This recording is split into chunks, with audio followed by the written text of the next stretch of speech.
Hello, everyone. My name is Andrew Dottie, and I'm chairing this year's Developing Leader Lunch and Learns. Obviously, things are a little different this year, but we're still very committed to getting out some great virtual content and hopefully some in-person lunches later this year. On that note, I really want to thank Alan and Stephen for volunteering their time and doing this. NAOP wouldn't be the same without their commitment and the commitment of our volunteers, so we really appreciate that. Now I would like to introduce our moderator, Steve Rawlin. Steve is the Global Account Executive for RBC at JLL Canada, where he's responsible for overseeing the delivery of corporate real estate services to RBC globally and leads a team of more than 250 people. Steve's career in commercial real estate spans more than 30 years, having worked in asset management, industrial leasing and development, and brokerage at the likes of Trio S Realty Advisors, where Alan and Stephen worked together, Giffords, Deloitte, and Colliers before joining JLL. With that, I will hand it off to Steve. Thanks, Andrew. Appreciate that.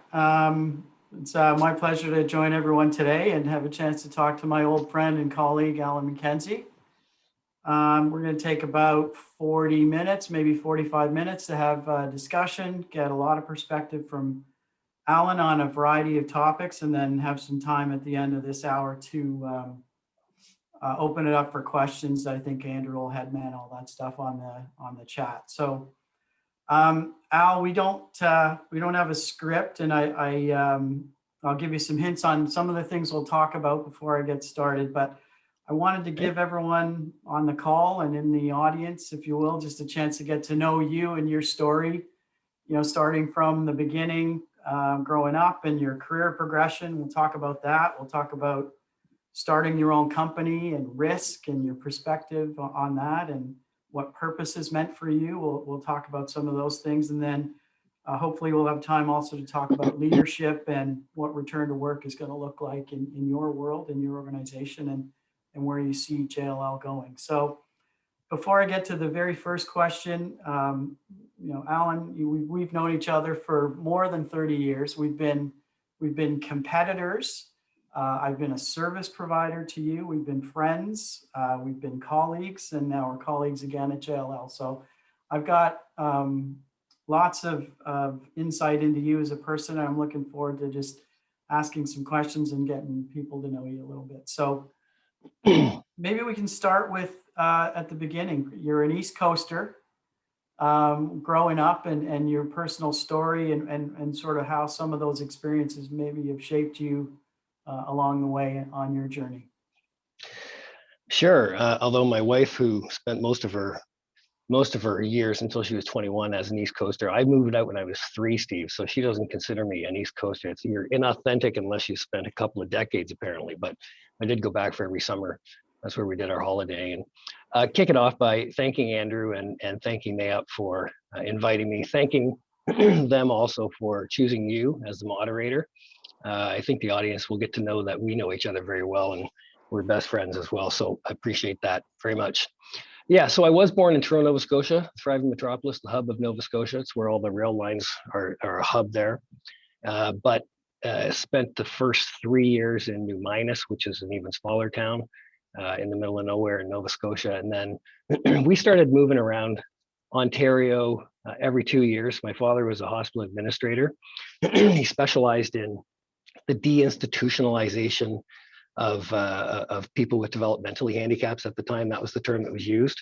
So every 2 years, he'd move into one hospital in a small town in Northern Ontario and fix that hospital up, deinstitutionalize these people, put them back into the community, give them better lives, quite frankly, and then we move on to the next. So every second August, we found ourselves in a new town, my brother, my sister and myself, and we had to make new friends. So by the time we got out of university, we were pretty good at meeting strangers and having open conversations and getting to know everybody. It helped me and in my situation, I was a hockey player back in those days.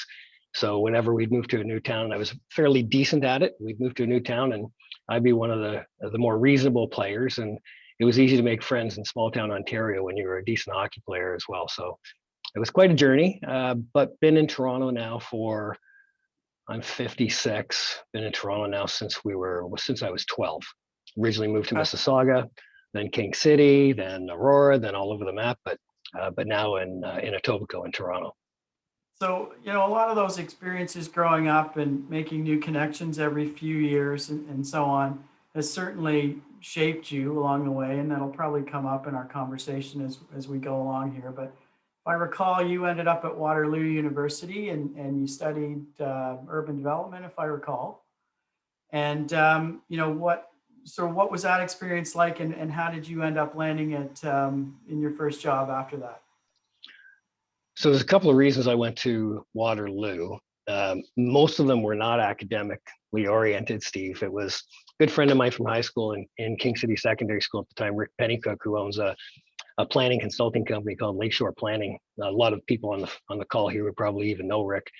He was a year ahead of me in school at King City, and he went for urban planning at Waterloo, and he convinced me that it was the best thing since sliced bread. So I followed him to do urban planning, but I was a hockey player and I really wanted to play on the hockey team as well. So it was driven a little bit by following in Rick's footsteps, whom I still love to this day, and trying to play on the hockey team, which I did for the first couple of months, but then concussions, blown knees, blown shoulders. It was a little bit too tough for me. I was playing at 150 pounds at the time and everybody else was a lot bigger. I got beat up. So I went back and just focused on my academics, but it was a good program. I remember one of the sayings that they told us consistently through 4 years, because we all stuck together for 4 years. I think there were about 60 of us in that School of Urban and Regional Planning. Was what you're going to learn from us is not necessarily about urban planning. You're going to learn how to learn. And they taught us a thinking process, an open-mindedness. They taught us about collaboration and sharing ideas, and that a diverse set of ideas and ideation was how you come up with the best solutions to solve pain points and solve problems. So they called it the School of Urban Planning, but I called it the School of Open Thinking. It was really good, and I would do it all over again if I could. Well, we'll come back to a lot of those things that sound like have maybe stayed with you your whole career in terms of collaboration and diverse thinking and getting groups of people with diverse perspectives around the table to solve problems. And I've seen you do that, and I've done that with you over the years. So I think did you go straight to CBRE out of school, or was there some in between there? So after my first year, I was still in my first year, Steve, and in our dorm room at Waterloo, we had a phone that was attached to the wall. Like, we don't see that anymore because we didn't have cell phones back then, right? That's how old I am. So the phone rings, and on the other end of the phone is a lady by the name of Susan McLaurin, who people out in Vancouver would know very, very well, senior executive at Quadro. And she was at CB at the time, and she was running the intern program. And she said, listen, your brother, who's already at CB, my brother Scott MacKenzie is 4 years older than me, so he was at a university already and had his first job. He says you're looking for a summer job, but we're looking for summer research interns. Do you want to come and do it? So I said yes. So I was an intern for 3 summers at CB while I was going through university. And the story that I've told many other people, I know that you probably know the story as well, but my first day at CB started with my last exam at university. I wrote my last exam from 9 o'clock in the morning to 12 noon. I had my little Volkswagen Golf car packed up with all my stuff out of my room, and I drove that car directly to the Toronto West office of CB, which was by the airport, still is by the airport. And I think I made my first phone call within an hour and a half or so, trying to find a prospect. So I didn't take any time off. I didn't do the backpacking through Europe thing, which a lot of people will do. I wanted to get to work, and I was pretty excited by it. So that was 1988, I believe. So the time you spent in brokerage, the first time, those work habits and those experiences and so on, what did we'll talk about your subsequent positions and so on, but what did those early days and early years in your 20s in brokerage mean for you, and what did it arm you with? Resilience is what it armed me with, because you woke up every day unemployed.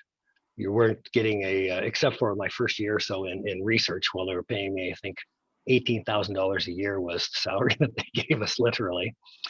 Then you sort of moved into 100% commission at a very young age. I think I was 23, 24 at the time when we did that. And so some of the lessons out of that, I was very fortunate as well, because I joined the CB West office when they had already heavily populated with people 3, 4, 5 years older than me. The Evan Whites, my brother Scott MacKenzie, John Planetta was there. I mean, Scott Steele. I could just go through a whole list of people. So I got to watch them, and the thing that I figured out how to do was just to be a sponge, watch their behaviors, watch their hours, watch their habits, watch what they wear, watch how they interact with each other, watch how they interact with their clients. And my big takeaway after doing it for 7 years was it's hard. It's not easy. It was really, really hard. I mean, this was late 80s going into 1990. It wasn't the most robust economy. There wasn't a lot of liquidity and decisions being made on real estate. My territory at the time, because CB had a territory system at that stage back in the late 80s, early 90s, was it was specialization in industrial in Burlington. Okay, well, it only took me a couple of years, Steve, to figure out that there really is no spec space in Burlington in 1988. It was all owner user stuff and nothing traded. But I got to know a lot of people, and I made a lot of calls, and I met them. And the one thing I really enjoyed about it was instead of sitting at my desk, and I'm going to give my mentor trainer at that time, Enrico Vecchiato, a lot of credit. He didn't like doing cold calls on the phone. He wanted to do them face to face. So we would literally get in our car every single morning and drive to Burlington. I was living with my parents in King City at the time, so it was a lot of hours back and forth on the highway. But we would drive every morning to Burlington, and we would literally knock on doors, cold call, knock on doors. They didn't know we were coming. And, they thought we were encyclopedia salespeople half the time, and they would criticize us for that. And we were wearing suits and ties like I am now. And that was a little bit odd back in the time in industrial in Burlington, but it was a great education. I didn't think I'd come on this webinar and speak about Enrico's name, but I'm really happy I am. He was a hell of a mentor and a great person. That Still was is. right around the time when you and I first crossed paths, because I was doing the same thing at Colliers. So that's around the time that we were competitors, but I think we tried to co-op on a few deals here and there over those years. But you fast forward through brokerage, you've done it for 7 years, and I think you had an opportunity to move into the landlord side and development. And at the time, I remember you saying to me, you always wanted to build things when you were younger, and you had a chance to do that, at that stage of your career, maybe late 20s, pushing 30 years old, something like that, I would guess. Yeah, true story. Back in kindergarten, when they would give you, your drawing books and whatnot, I would draw buildings. I would draw skyscrapers. And I remember back when I was 5 years old in Aurora, I lived in Aurora at the time. Miss Johnson was my teacher in kindergarten, and I would draw skyscrapers because I wanted to build one day. So I had an opportunity when I would have been about 28 or 29, Steve, just gotten married, wanted to de-risk my career just a little bit because maybe kids would come obviously after that. I had done brokerage. There was much more for me to do in brokerage, but I felt pretty good about what I had accomplished. And I got a call from a headhunter, Andy Winton, still around to this day, a recruiter, and Markborough Properties was looking for a director of leasing and development for the office and industrial park. It's all built now, but it was a bunch of land out in Meadowvale in Mississauga. So I decided after a few interviews that it would be a good thing to do. I downgraded my revenue in order to de-risk, the whole career thing, and did that for a couple of years, built some buildings, which was great. First time I ever built a building. And I loved it. We were doing a lot of design builds back at that time, and then Markborough, because it had a bit of a debt problem, sold itself to Ivanhoe Cambridge, and Ivanhoe Cambridge didn't really want to be in the office and industrial and design build world. They wanted to be in the shopping center world. So everybody who was associated with the office buildings and the industrial buildings and the development of such, on the same day we were all terminated. I think there were 12 of us that were let go on the same day, and I still remember that lunch we had at a bar in Meadowvale. It was a lot of fun. We kind of knew it was coming, but it was a good experience. And what I did after that, probably the smartest thing I may have done in my whole career. I had a couple of job offers fairly immediately, Steve, right after that, because everybody knew that we were free agents in the marketplace. But I hadn't had a really good opportunity to meet as many people, as many executives, as diverse a crowd that I wanted to meet and establish relationships with to that point in my career. So I decided to pretty much take 2-3 months off and go meet people, go have conversations, go find out a little bit more about what's going on in our industry, what some of the big development companies are doing, what some of the other brokerage companies are doing, what some of the smaller entrepreneurial independents are doing. And I got through probably 30 or 40 of those meetings. And then my last meeting was with Monarch Development Group. And they had an opening. And I had a really, really good discussion with Ian Taylor. Some of the older people who may be on this webinar would remember Ian, one of the greatest people I've met in this industry. And he offered me the job, and it just felt like such a good fit. And because I had met all these 30 or 40 people, when that job came to me, I knew it was right, because I had done sort of my research. I'd done my background work. I'd dug the ditches of finding my way to the next point in my career. I did that for 5 years. We built a team. We developed about $500 million worth of properties, office buildings, industrial buildings, a couple of shopping centers along the way as well. It was fantastic. And then they were a public company, Steve. I don't know if you remember this, because I know we did business together when I was at Monarch and you were at Colliers, but they were a public company on the Toronto Stock Exchange, and they wanted to take themselves private. The majority of the float was their parent company, Taylor Woodrow, over in the UK. So I still remember the day when the CEO from Taylor Woodrow in the UK came over to Toronto, and I'm working away at my desk, and he's about 6'4", 6'5", ex-military guy. He scared the living crap out of me, quite frankly. He intimidated me.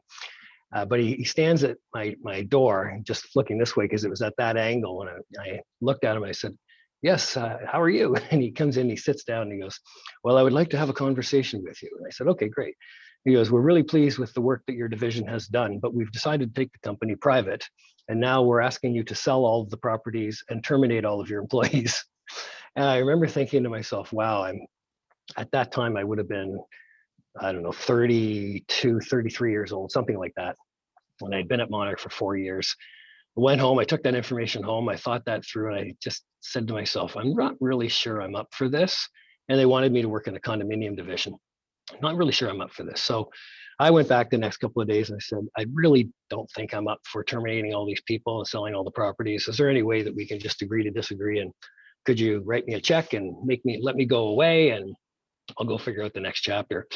And at the time that was going on, we had a retail shopping center leasing consultant working for us at Monarch by the name of Michael Goulais. He was an independent. He used to run real estate for Dialect stores years before. So he was an ex-retailer, and he knew all about what retailers demanded out of shopping center space in order to drive their sales high, which enabled them to pay great rents, which drove the value of the shopping center. So it was a pretty linear piece of knowledge, but very, very valuable. And as I was having my conversations about potentially leaving Monarch, he and I started having conversations about what would it look like if we put my sort of institutional development experience together with his career-long retailer experience. Like, who could become a client of ours? And we talked that through. So stop there for a second, because I want to give you a breather, and you get a coffee, and we'll pick up with my coffee here. We'll pick up with where that business ended up going.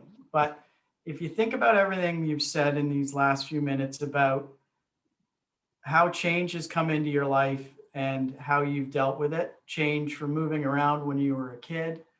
Anybody that's been in or around brokerage knows that change is constant and risk is embedded in it, and there's setbacks. You've now had some setbacks in your career at Markborough, and yet again at Monarch, where you actually had moved to the landlord side to de-risk yourself. And now I've given you a breather, and I'm going to say to you, so after all that de-risking, and you probably got a young family, as I recall, in your 30s now you're going to start talking about starting a business with somebody on the consulting side. So pick that up and tell me how you got there and how actually you ended up selling that to your wife, Margaret. I didn't have to sell it, to be honest with you. It's interesting. She's probably more of an entrepreneur than even I was. But at the time, so if I can paint the picture for the listeners here, Steve, it was the year 2000, and my son Cabot he was 2 years old. My daughter Erica was just about to be born, and we lived in Richmond Hill at the time. So, you got one in the oven and one who's really, really young. And we decided that it would be a really, really great idea to go exponential with risk at a time when I should be de-risking everything. So it was totally counterintuitive, to say the least. And it was really, really risky. And she was along for the ride, and it was a ride. Like, we did it for 16 years. I mean, some of the clients that we were able to take on as just a couple of guys in a crappy little office at 80 Bloor Street West in downtown Toronto. I didn't even have a window in my office. I literally operated out of the closet with a desk that was sort of the size of a school desk, if you can remember that back when you were a kid in school. Michael had the nice office with the window, but that was okay. He was more senior than I was anyway. Yeah, like on that note, Alan, like maybe connect the dots for the audience members, because one of the things I've seen you be good at over the course of your life is connect with senior executives when you were younger and build relationships.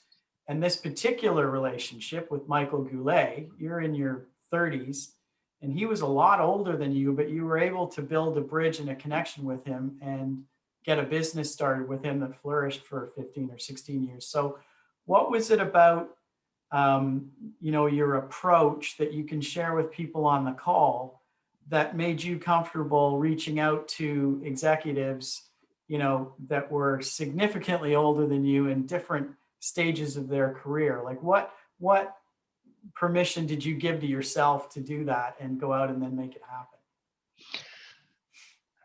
Well, I would, with all due respect to myself, I guess, Steve, like I'm an East Coaster. That's where you started with this story. So we have a lot of humility. Like, we're fairly humble people for the most part. I mean, there's a few of us that are, I guess, jerks or whatever, but I was on a quest to learn. And what I learned really, really quickly is when you ask for help and you ask for education and you ask for training and you do it in a very humble, authentic way, it doesn't matter if the person you're asking is 2 years older than you, 10 years younger than you, or 30 years older than you. Generally, I think human nature is that they do want to help people that they feel they can pass on some of their knowledge to as well. So it never fazed me one bit. Did I get turned down every once in a while by people that said they didn't have enough time or they didn't think I was worthy of them spending time to teach me or whatever? Yeah, of course, but it didn't bother me. It was a quest for knowledge. To be honest with you, it's still a quest for knowledge. What's interesting now, I know we'll get there at some point in time, but as the audience can probably see me on the screen, there's not as many older people now as there were back 25 years ago. I'm one of the older people. And so who am I learning from now? I'm learning from the younger people. And it's way more exciting than learning from the older people, I have to tell you, because they move fast, they're creative, they're limitless. And I love it tremendously. But so the permission I gave myself was, it was a simple conversation. If you don't want to help me, I'm not going to judge you, but I do need a lot of help. And I'm on a knowledge quest here. You have the knowledge, and I will go into asking for permission to get a little bit of that knowledge in a very, very humble way.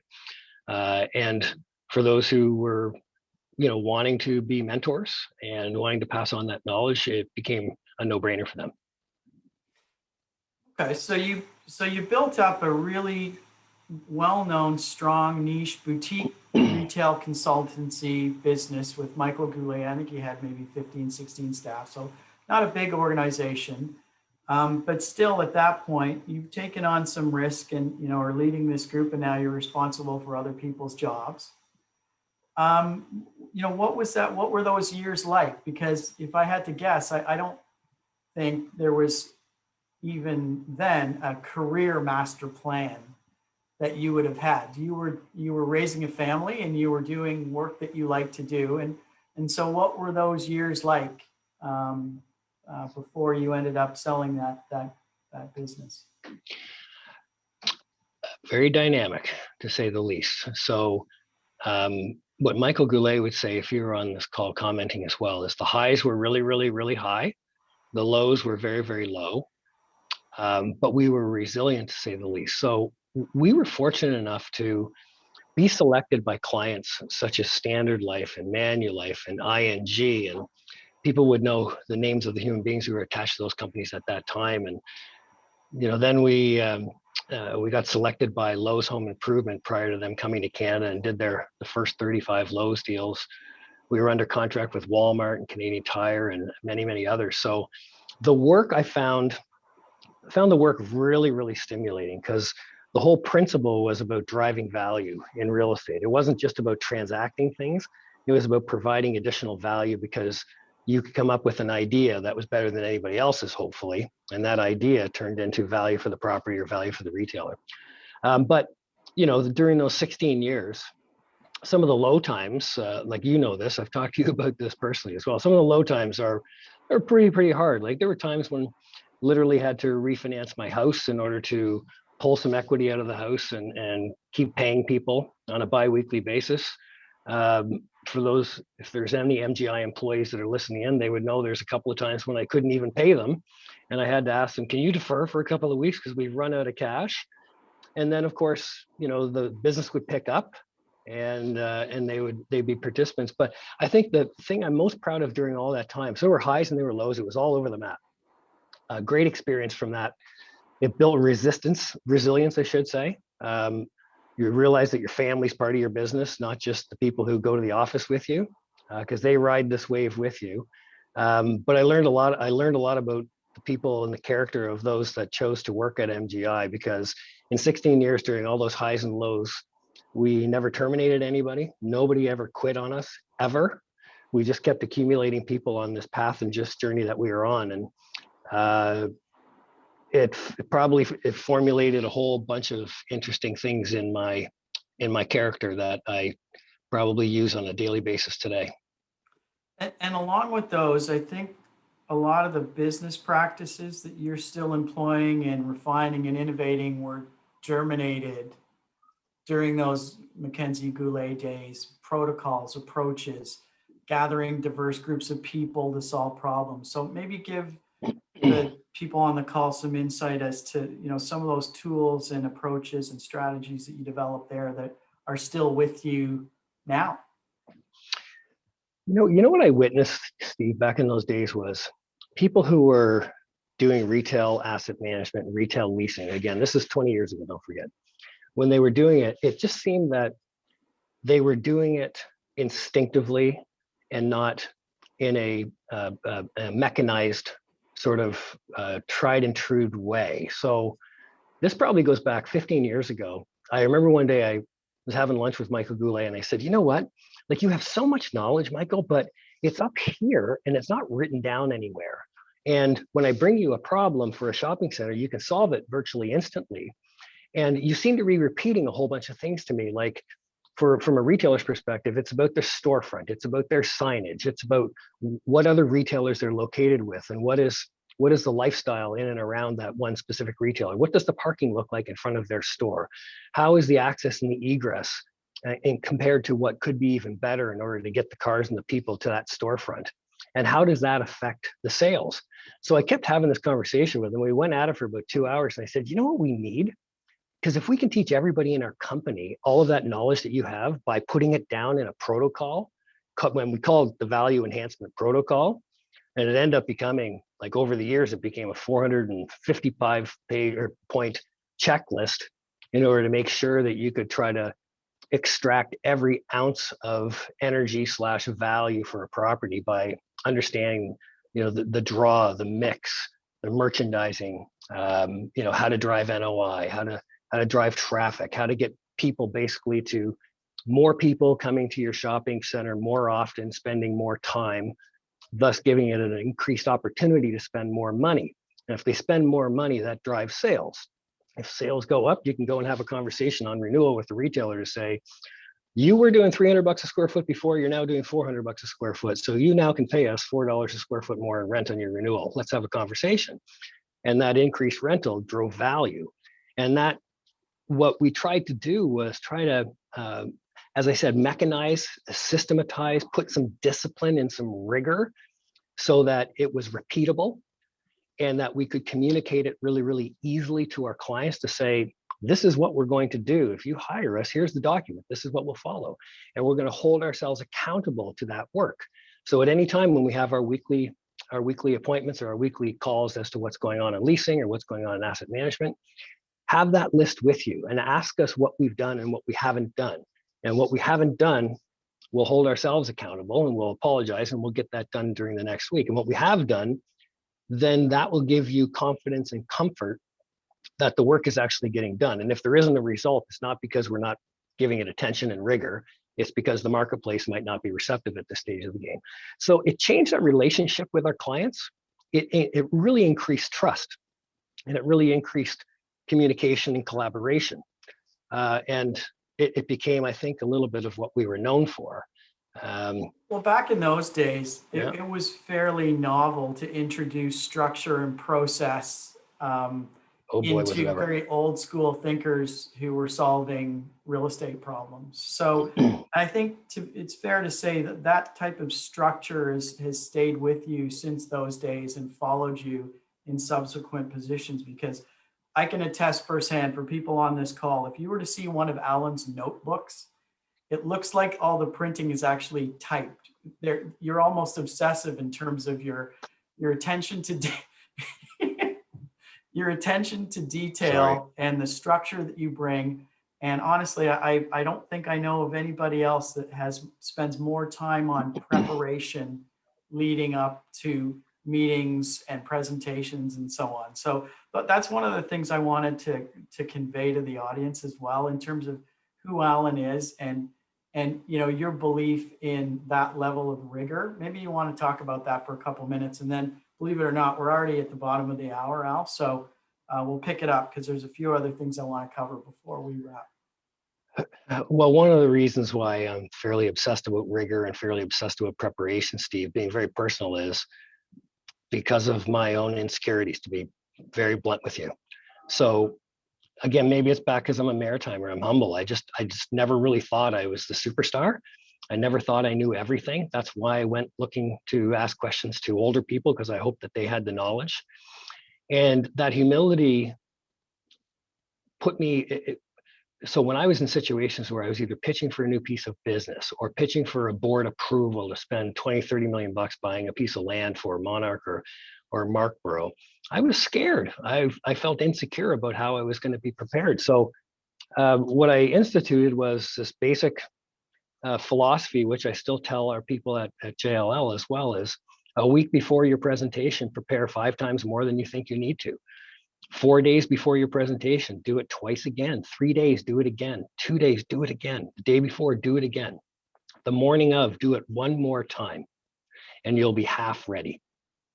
So it just became ingrained in my processes for preparation. And it was because I never wanted to get caught off guard, and I didn't like rejection, and I didn't want to not get hired, or I didn't want to not be successful for the client. So I put all my energy into the preparation before I got to that discussion to de-risk a bad outcome. And I became a bit obsessed about it. So let me ask you this. I'm going to go off the script, which we don't have, and ask you now, because it occurred to me, because we did work together. I had some really enjoyable years with you at TrioVest, about the power of storytelling in our business. So maybe what's your perspective on that, and what has that meant for you in the work you've done and the work you're doing now? I guess you have to have stories to be able to tell them, right? And the more experiences you have, it becomes a little bit easier. I think it's a real basic communication style, Steve. I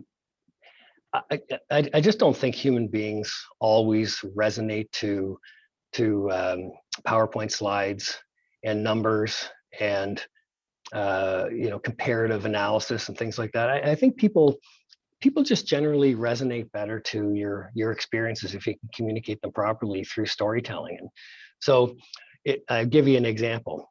If right now we're looking at a shopping center, we have a client and they've got some vacancy, and it might be in a specific category that they're going after. Well, I can pull from 15 different experiences and stories that I've had over the last 30 years to tell a story about how we went about doing something in order to solve that pain point. And here's what we did. Here's who we collaborated with together. Here was the ideation process that we utilized. Here's the rigor we put to it. And by the way, here's a photo of the end product. And I just think that human beings, that resonates a lot better with people when they hear the stories, when they hear the experiences, rather than just saying, well, we're going to cold call every single retailer in Canada in order to try to fill that space. Well, I don't really think, what does that mean? Like, that doesn't seem like a very, material focused sort of approach, right? Well, it doesn't necessarily create an emotional connection with a Correct. customer or a client or someone that you're trying to connect with. So, but fair to say that the ability to articulate examples and stories is an acquired skill, certainly not something you're just born with, and it can be practiced and refined. Fair? Yeah, no, that's very well said. Very well said. And as you know, Atlantic Canadians are pretty good storytellers as well, almost by nature, because we're told stories as we're growing up and it becomes part of our conversation. All right, so we've gone a little long in some areas, but I really wanted people to get a chance to know you and your story and your background. I'm going to ask you about two things and give you some time to talk about what purpose has meant to you in your life and your career, and what sort of impact that's had on your leadership style.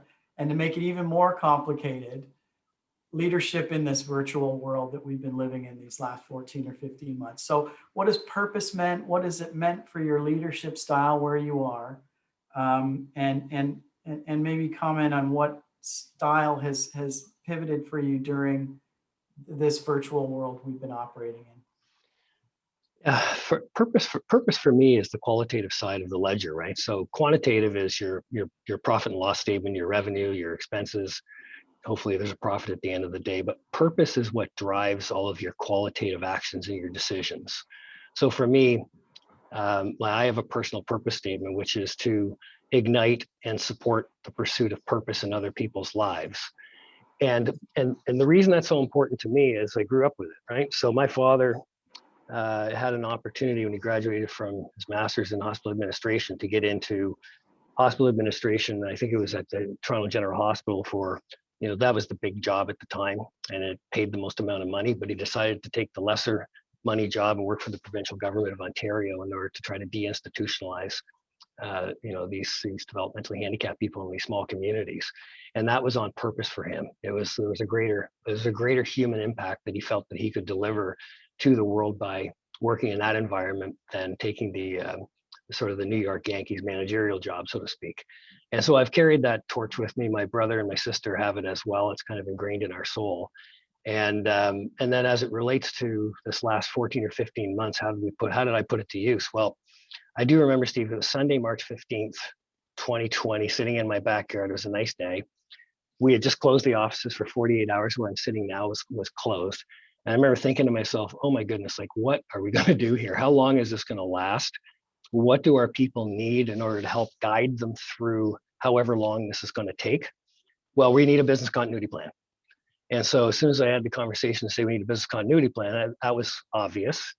But I immediately went to myself to say that plan has to have a purpose. It has to have 3 pillars of purpose. Like, what is it intended to deliver at the end of the day, this business continuity plan? Not necessarily about profits, but the qualitative side of things.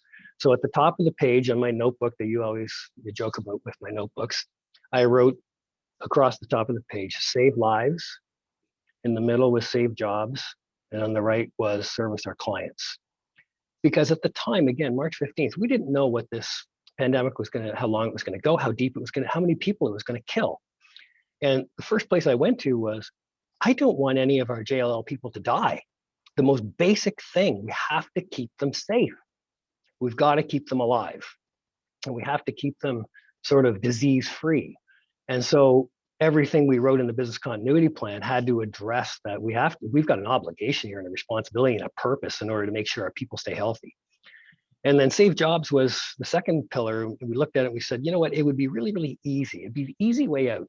Again, we didn't know how long it was going to go. We didn't know how much it was going to impact our top line revenue, but it would be the easy way out just to cut costs, fire people in order to protect profitability at the end of the year. But I remember sitting on the back patio table saying to myself, I and we as a company, we just have to be better than that. We can't take the easy way out. We have to take the tough way out on this one. The tough way out is to employ these people as much as we possibly can continue to employ as many people so that they have the dignity of their jobs, and so, quite frankly, so that they're there to support the execution of the real estate transactions that we're doing, or the development work that we're doing, or the property management work that we're doing. And if we keep people alive, and if we keep them employed, then we'll be able to do the third purpose, which is to service the clients. So I wrote the plan, and it was skeletal to say the best. And I emailed it off to our senior management in legal and finance and in marketing and in HR and in research. And I said, I put a couple of points down in each of your sections. Could you guys look at that and see if you can improve on it, knowing full well that they would significantly improve on it. And within 24 hours, everybody responded, and we had built a plan. And that plan became foundational for us in decisions that we made, because I think the other CEOs in our space would say the same thing. Prior to the pandemic, we'd have one really major material decision to make probably per week that impacted people's lives and potentially had material impact on our balance sheet.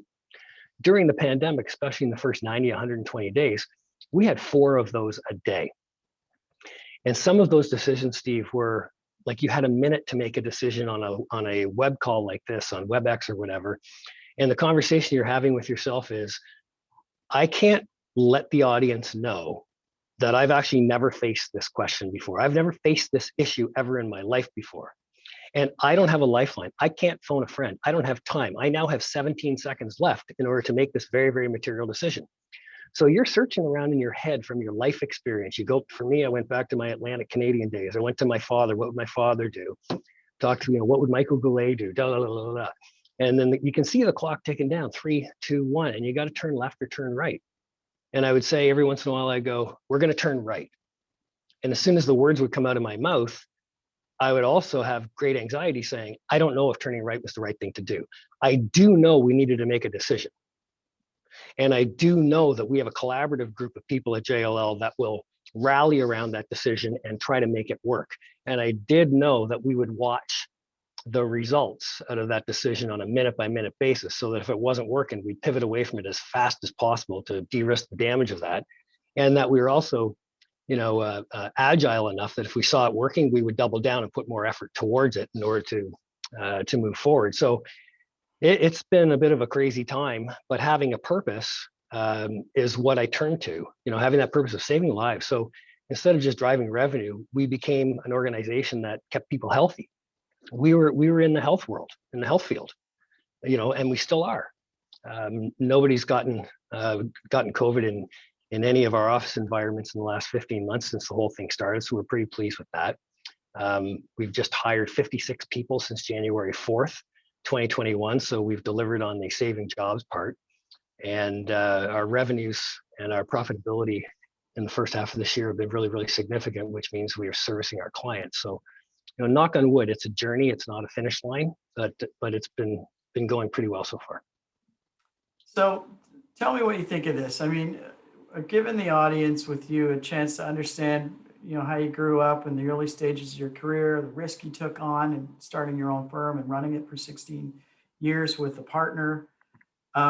Fair to say you never intended to be in the role you're in. There was never a master plan and never a career design, but the skills and experiences that you armed yourself with allowed others to see you as the right person for this role. Is that a reasonable take on how you've ended up running this group at JLL in Canada?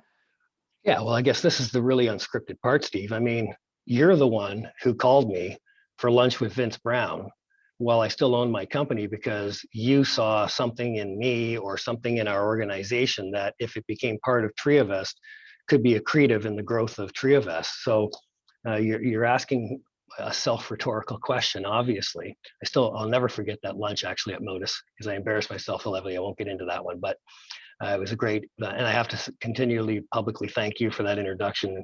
And now Vince has become one of my best friends as well. And I was just on the phone with him this morning, but I didn't know what I was accumulating as far as skills along this journey go. I was unaware. I did know that we were working hard. I did know that we were trying to do really good quality work for our clients. I knew I was learning a lot.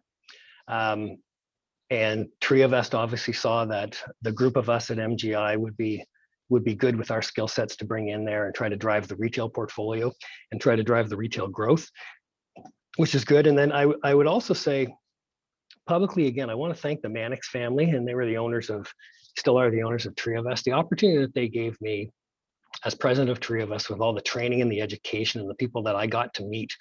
And just having spent time with Ron Mannix over my 4 years being there and absorb more information from him and experience from him and Kevin Beingesser, the chairman of the board at the time. I think that I absorbed a whole bunch of additional perspective on business, additional perspective in the real estate world, a lot of additional leadership skills through a lot of leadership training that they gave me. And then when I went through the interview process at JLL, again, this was unintentional completely, Steve, to answer your question, but I think when JLL started hearing me tell my stories and how I would handle certain situations, I guess that they thought it would be of use, here at JLL. And it's been quite a 20-month journey, because it was month 5 when COVID kicked in. So I've had 15 in COVID and 5 just trying to learn where the coffee machine was. It's pretty crazy. So I think we're about 12:45 or so. Andrew, are you going to tee up some questions? And just while you're doing that, I'll ask Alan one more question. You can take a couple minutes to answer, and then we'll see if there's any questions in the chat room. But Alan, just take a couple minutes to talk about how JLL is doing and where you see the organization coming out of this pandemic. We're hopefully at the back end, and what return to work is going to look like for you and some of the clients that you may know of already. I think one of the smartest things we did, Steve, it was before the pandemic, but I'll get to how it's affected the business so far. But in the first 5 months before it kicked in, I went around the country. I met with 30 or 40 of our revenue producers down in the States as well, a bunch of our clients. And what I came back with was a little bit of what we were suffering from was answering the questions of who we are, what we stand for, where we're going, why we're going in that direction, what does success look like. So foundationally for me, I knew we needed an identity of what is our culture. Because everybody told me when I was going through the interview process, we're so proud of our culture, we're so proud of our culture, we're so proud of our culture. But nobody could define it and never saw it written anywhere. So being the person who's got rigor and I document things, collectively, we came up in Canada with our culture being defined with 3 pillars again: communication, collaboration, and trust. People at JLL joke with me about that. They call it CCT now, and I think that that's fine. But once we knew who we were and what we stood for, it became a lot easier to deal with COVID as well. So this time last year, it was a bit of a mess. We're, May 27th, we're a month and a half into COVID. Nobody knew how long it was going to go. It was a bit of a mess. But we had that foundation of our culture that as long as we continue to communicate with each other, as long as we continue to collaborate together, it will build the trust that's needed and the support that's needed and the connectivity that's needed in order to weather this storm, however long it was going to be. And we obviously were very public about what the purpose of our business continuity plan, which was obviously to save lives, save jobs, and service the clients. So those 6 pillars gave us a really strong foundation of our identity, our purpose, what we're going to try to accomplish. And when we had to make decisions, the ones that I knew how to make, it was those 6 pillars: our culture and our purpose in our business continuity plan, that I would go to every single time to say, okay, is this decision going to be one that's accretive to our culture, or could it possibly break down our culture? Is it going to be accretive to the purpose of our business continuity plan, or does it go against the principles of what we're trying to achieve? So as time went on, it became easier and easier and easier. We gained more and more experience. We basically tested a bunch of decision making against those 6 pillars to find out, and we learned really quickly that that's a really good way to make decisions, chart our course through this, create strategy, and get to the point where in November 2020 in November, when we wrote our business plan for 2021, we were able to be very, very focused, very targeted on the most material things that were going to move the needle for our people and our balance sheet as well. And I think we are from a revenue perspective, in our first quarter of 2021 was a record first quarter in the 20 years that we've been here in Canada at JLL. So the numbers are working for sure. We have a long way to go. This is a journey. There's no finish line, as I've said before. Okay. I wanted to get some perspective from you on what return to work's going to look like, maybe even at JLL. But before we go there, I'll just plant that seed in the back of your mind. Okay. But Andrew just shot a note to me about, you talked about systemization in commercial real estate. Where do you think the biggest opportunities ahead look like in terms of systems and software and technology and in corporate real estate or commercial real estate? It will definitely be from technology for sure, Steve. No question. And the three areas where it's most likely to come from, and we're investing in this heavily, and we're studying this, but that's machine learning applications to better predict future outcomes. AI, needless to say, and blockchain is going to play a large degree. And please, nobody ask me what that means and how it's going to affect, because I don't know, but I do know that we're studying it. In fact, an email came in from our Chief Innovation Officer just 10 minutes ago, Steve Ramser down in the US, on a white paper that our innovation lead, Philippe Bernier, wrote back about 4 or 5 days ago on how we might be able to take advantage of blockchain and monetize it to the tune of $1 billion of potential revenue at some point in time over the next 10 years.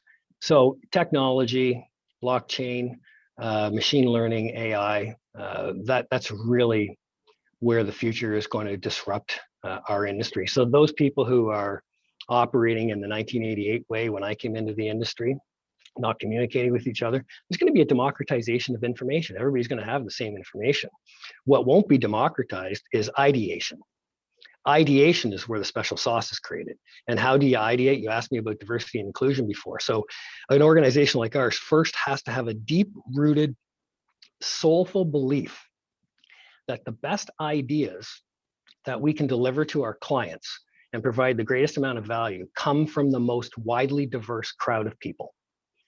And so we've defined that. We have 42 practice leads in the country.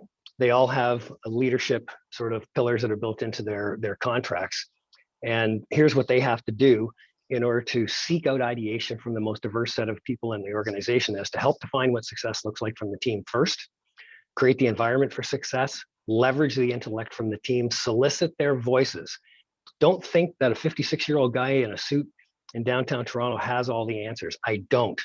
I do know how to reach into the organization in order to ideate, to create the answers, but encourage their curiosity as well. Eliminate interferences so that they can move fast. From my perspective, I try to bring my authentic self to the table in leadership as well. And we should strategize and work really, really hard, but we should expect to win for our clients as well. So it's utilizing the intellect of a diverse set of human beings is going to become the special sauce as it relates to the people side of the business. And when you match that and marry that culture together with the technology, that's what's going to create some really, really special value for our clients in the industry. Okay. Let's take a couple minutes just to talk about return to premise. I know what excites you and others at JLL about getting back to the office together. Yeah. Where do you see opportunities to give people flexibility, and what do you think the market is going to demand from a workforce point of view? Like, what are the best people going to want that you're going to be competing for, and what will you need to deliver to be competitive in the new return to work world? Trust. That's the only word that comes up to me in my head, Steve, when you say that. It's because it was so much easier in the 50s. If you were a command and control leader or command and control organization in the 50s, and you had people, sitting at typewriters 3 feet away from each other, and the boss would walk through the room 3 times a day to make sure that everybody was at their desk doing their job, and everybody would freak out when the boss would walk around the room. Those days are so far gone. It's ridiculous. Yet some organizations and some industries in the world still operate a little bit like that. That command and control style is gone. The whole concept of trusting your employees, because they're not all going to be at work 10 hours a day, Monday to Friday anymore. There's going to be a more agile nature to the coming and going of the people. As we've all read and we've all heard enough about this, we're probably tired of reading all these articles, but the days of everybody having private offices instead of collaborative space, there's going to be a lot more collaborative space. People are going to be working in teams, ideating a lot better than they used to as well. But that relationship between the employee and the employer, if it's not highly trusting, And so I'll talk about myself for a quick sec. If I haven't seen one of our employees for 2 or 3 weeks, should I be wondering if they're working hard? No, I trust we hired the right people. I trust we put them through the rigor of an interview process through several of our people in the organization and HR. Now, we hired people who are highly motivated, who are highly engaged. I trust that they're going to do their work. And if you have that trust, you're going to be able to adapt to an agile work solution a whole heck of a lot better. And the trust goes both ways. It's not just between myself or leadership and the employees. It has to go both ways. And if the employees don't trust you, they'll find another place to work where they trust somebody else. It's a binary decision. And how do you gain trust? You give it first. That's great. No, I think that's really powerful. I appreciate just being so succinct with that answer about trust. I think, leaders that you talked about that were command and control years ago, that are still like that now and that can only manage people they can see in person or being exposed. I think permanently there will be a need to be able to manage in the virtual world and deliver workplaces for people on their terms so that you can still compete for the best people and not force everyone to be in a certain place at a certain time in order to get or feel like you're getting the most out of them. Very well said. Maybe one more quick question. I want to turn it back to Andrew, who needs to do some wrap-up comments. So maybe over the next 2 minutes or so, Alan, like where are you hoping, in this chair that you're in now that you didn't plan to be in necessarily or didn't design your career to get to? Where are you intending to lead this organization in the next several years? Pretty much 4 pillars, I would say, Steve. So, when I wake up in the morning at 3 o'clock in the morning because I can't sleep because I'm thinking about all of this sort of stuff, like first on the list would be I want to take care of our talent is the terminology that I use. So, we have a lot of people who have been at JLL for a lot of years. They've dedicated their careers over the last, 7, 8, 9, 10 years. So I want to make sure that, we're doing what we can do to supply an opportunity for them to be as successful as they determine they want to be successful and what success looks like to them. That's really, really critical. One of the ways we can do that, which we're really focused on, is a term that we call One JLL across the globe. And that's not just cross-selling. Some people get it mixed up and think it's cross-selling, like the property management people should be talking to the leasing people, et cetera, et cetera, et cetera. No, One JLL is a whole group of people. We've got 92,000 of them around the world that share an identity, share a purpose, and share a culture of communication, collaboration, and trust. So we're doubling down on that. We're continuing to improve in our communication. It's never great. Communication corporately is always a very difficult thing to get right. We do need to gain scale. So, we're a public company, Fortune 200 company. So we do need to hire more people. We do need to fill in geographies right now that we're not competing in. We do have some business lines that we're not competing in yet. And we've done a little bit of work during COVID to fill some of those gaps. We'll continue that.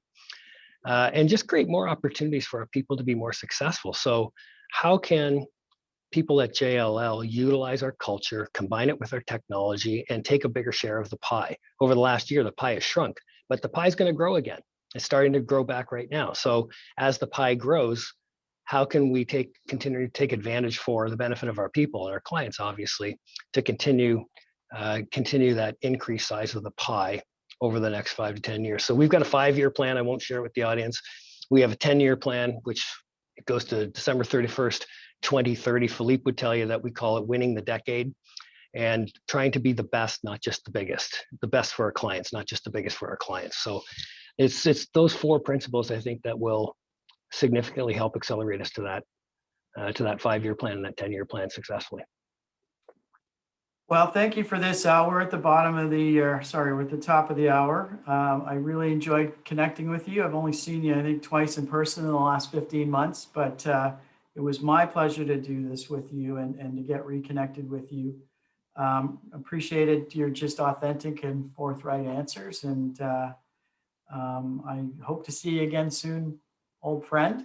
And I'm going to turn it back to Andrew. I think he needs to do a little housekeeping before wrapping up the session. Yeah, I just want to say thanks again, guys. That I really loved the candor and thought it was a great session. So we really appreciate having you guys.